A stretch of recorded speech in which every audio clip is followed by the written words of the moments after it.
भइल जी? कैसे जानी देव घरे गौरा बस हमे भुलाइल बा। कैसे जानी देव घरे गौरा बस हमे भुलाइल बा। कैसे के जानी गौरा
जाना तानी जल ढारे जाना तानी जल ढारे सभे बटोराइल बा।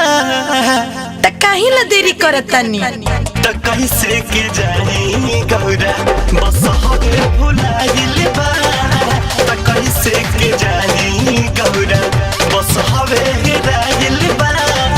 त कैसे के जानी गौरा जैसे मन होखे वैसे जाए बाकी पहुंची।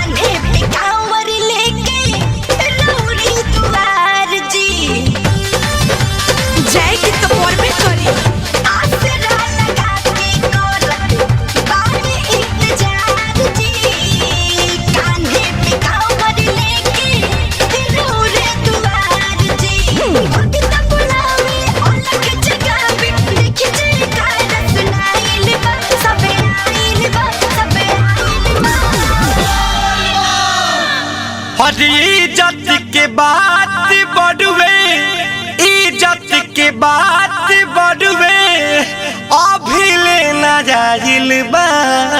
तो सही छोड़ल करी त कैसे के जानी गौरा बस हमे